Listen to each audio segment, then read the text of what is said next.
Welcome to English Couch, your cozy, comfortable corner of the internet where we learn real English for real life. I'm Sarah. And I'm Mike. And today, wherever you are, whether you're on the bus, making dinner, or, yes, actually sitting on a couch, we are so glad you hit play. Because today's episode is one of those conversations that goes beyond vocabulary and grammar. We're going to talk about something very real, very human, and honestly, very important. Today on English Couch, we're talking about that feeling. You probably know the one, when you look at your life and think, wait, is this really where I'm supposed to be? That feeling of being lost. We've both been there, and we know a lot of you have too. So today, we're going to sit with that feeling, talk about it honestly, and maybe help you see it in a softer, kinder way. But first, a small favor. If you're enjoying learning English with us here at English Couch, please like this video and subscribe to our channel. It really does make a difference. It helps more learners find us, and it keeps us going. And we'd love to see you in the comments. Try writing just one sentence. Something like, my name is, your name, I'm from, your country, and one thing I'm uncertain about right now is... Writing in English is active practice. Use it. And before we get into the main conversation, let's talk quickly about today's English level. This episode is B1, intermediate level. We'll speak clearly, not too fast, and we'll explain important vocabulary naturally throughout. At the very end, we'll also do a vocabulary review together. If you're a strong beginner, stay with us. You won't catch every word, but that's okay. Your listening muscle gets stronger just by staying in the conversation. You're welcome here at whatever level you're at. All right, let's begin. Sarah, I want to ask you something. Go for it. Have you ever woken up one morning, looked at your life from the outside, and thought, this looks completely fine, but something feels completely off? Oh, yes, very clearly. It happened to me a few years ago. I was sitting in my car, parked outside the building where I worked. Normal day, normal job, nothing technically wrong. But I just sat there and couldn't make myself open the door. I wasn't unhappy in an obvious way. I wasn't crying. I just had this very quiet thought. Is this it? Is this how the next 10 years are going to feel? Wake up, show up, go home, repeat. that one thought. That one thought hit me like a wave. And in that moment, I realized something was off, not with my life on paper, but with my direction. I had been driving for so long on autopilot that I had completely stopped asking where I actually wanted to go. You know what that sounds like to me is a boat on a river with no one steering. The current keeps moving, the boat keeps going, but if nobody's choosing the direction, you can end up somewhere you never intended. That's exactly it.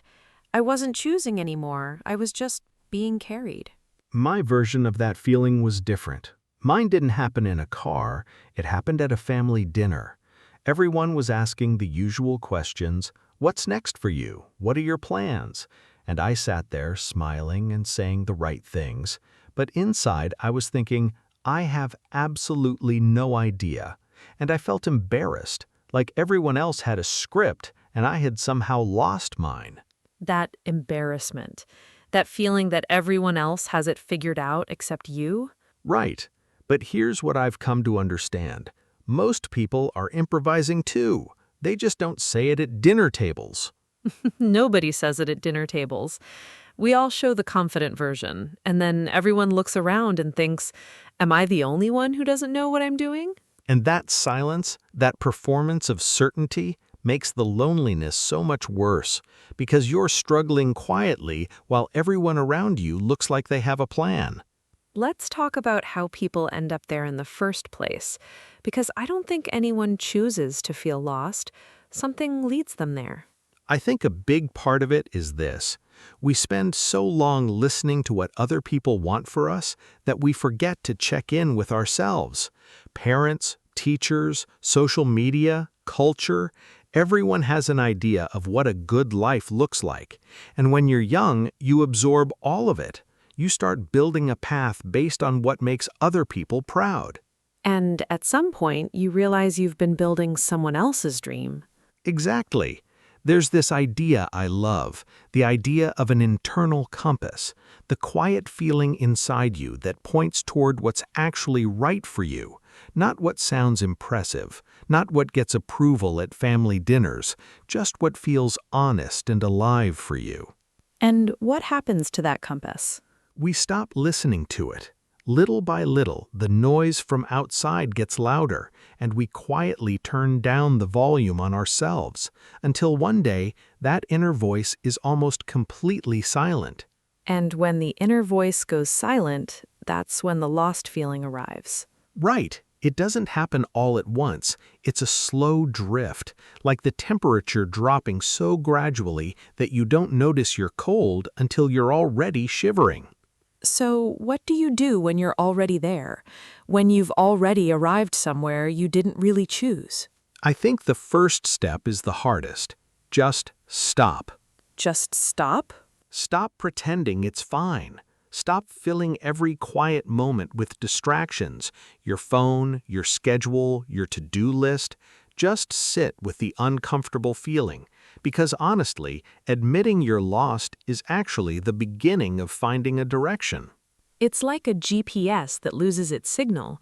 The app doesn't pretend it knows where you are, it just stops, recalculates, and finds a new route. That honest moment of, I don't know, is actually the most useful moment. Recalculating. I love that. You're not broken, you're recalculating. And during that recalculating phase, even though it's uncomfortable, you get something really valuable, space to ask better questions. Like what kinds of questions? Not what should I do next? That's too big, too heavy. Smaller ones, like what do I actually care about? What kind of day makes me feel most like myself? When was the last time I lost track of time because I was so engaged in something? Those small questions can start to point the compass back. When I started asking those questions, I realized I had drifted really far from some things that genuinely matter to me. I care a lot about creativity. I care about having time to think, but I had spent years in a very rigid environment where every hour was scheduled and every decision was made for me. Every day felt like wearing a jacket that was 2 sizes too small. And you didn't notice at first. Not for a long time. I kept adjusting, telling myself it was fine. But when I finally stopped and looked honestly, this doesn't fit. It never quite fit. I was just ignoring the friction. Connecting back to your real values doesn't solve everything overnight, but it does something essential. It gives you a direction. Even if you can't see the whole road, at least you know which way to face. Okay, so you've stopped, you've admitted you're lost, you've started asking better questions, but then what? Because knowing what you value is one thing, and actually changing your life feels overwhelming. This is where I think most people get stuck. They assume change has to look dramatic. Quit everything, move somewhere new, start completely over. But most real, lasting change is actually very quiet. It starts with micro steps. Micro steps. Say more. Steps so small they almost feel embarrassing. I remember when I wanted to start writing again, something I had completely abandoned. I didn't sign up for a course, I didn't start a blog, I just wrote one paragraph in a notebook. That was it. One paragraph. One paragraph. But it broke the spell. It proved I could do it. And the next day I wrote another one. And slowly, very slowly, something started moving again. It's like pushing a car that won't start. The hardest push is always the first one. Once it's rolling, it gets easier. Momentum. Exactly. Momentum. Once you start, even in tiny ways, you build something that carries you forward, even on days when you feel like stopping. And here's something I think is really important to say. You don't have to do any of this alone. Yes, people really underestimate how much one honest conversation can change things. When I was in that drifting period, I was very closed about it. I didn't want anyone to know I was struggling. I kept the whole thing private, which made it so much lonelier and heavier than it needed to be. And then? And then, one day, I finally told a close friend the real version, not the edited, polished version. Not, oh, I'm just figuring some things out. I told her, I feel really stuck, and I genuinely don't know what I'm doing with my life.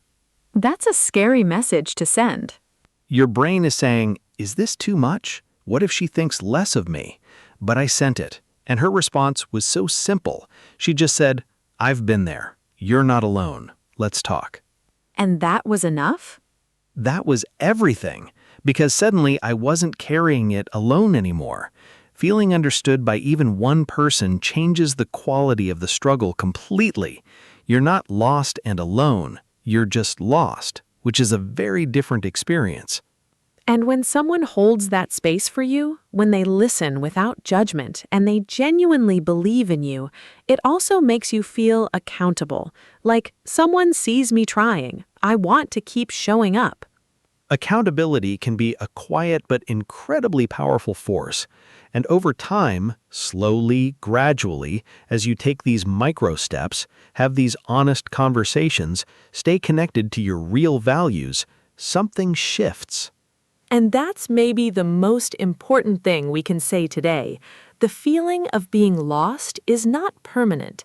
It feels permanent when you're inside it. I know it does. But it's actually more like a season. A difficult, confusing, uncomfortable season. But seasons always change. And sometimes what you discover on the other side of that season is a version of yourself that is more honest, more self-aware, and more capable than before, because going through that confusion and coming out the other side teaches you things that nothing else can. The lost time isn't wasted time. It's some of the most important time. You're doing deep work, even when it doesn't look like it from the outside. Your lost chapter is part of your real story. Exactly. It's worth honoring, not hiding, not rushing past. All right, let's slow down for our vocabulary section. Ready, Sarah? Always. Let's start with autopilot. Autopilot means doing things automatically, out of habit, without really thinking or choosing, like a plane that flies itself.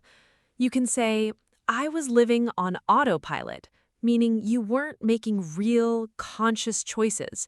You were just doing what was expected. Then there's drifting. To drift means to move slowly in a direction you didn't actively choose, usually away from something important. For example, I drifted away from my love of music over the years. It happened gradually, not through one decision. Internal compass. Your internal compass is your inner sense of what feels honest and right for you, your instincts, your gut, your values. You can say, I stopped listening to my internal compass and just did what others expected of me. Going through the motions. This phrase means doing all the actions of something without real feeling or engagement. For example, I was going through the motions at work. I showed up and did the tasks, but my heart wasn't really in it. Momentum. Momentum is the energy that keeps something moving forward once it's started. For example, once I began studying a little every day, I built momentum and it became much easier to continue. Micro steps. Micro steps are very small actions toward a bigger goal. They might feel almost too small to matter, but they do. Example, I'm taking micro steps toward my dream by practicing English for just 10 minutes every morning. Accountable. To be accountable means to feel responsible for your actions and to follow through on what you promised. For example, having a study partner keeps me accountable because I don't want to let them down. And our last word, recalculating. We borrowed this from GPS. In life, recalculating means pausing when you're lost, accepting that you don't know the path right now, and slowly working out a new direction. It's perfectly okay to recalculate. It doesn't mean you failed. It means you're finding your way.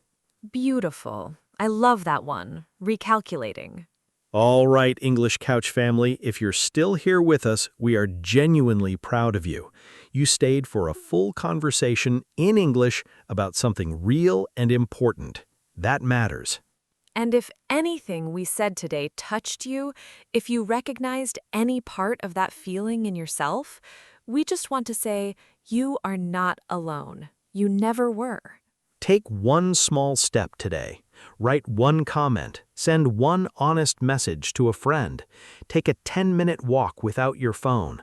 Make it tiny, make it real, and know that it counts. This is Sarah. And this is Mike. You've been listening to English Couch. Until next time, stay cozy, keep learning, and please be gentle with yourself.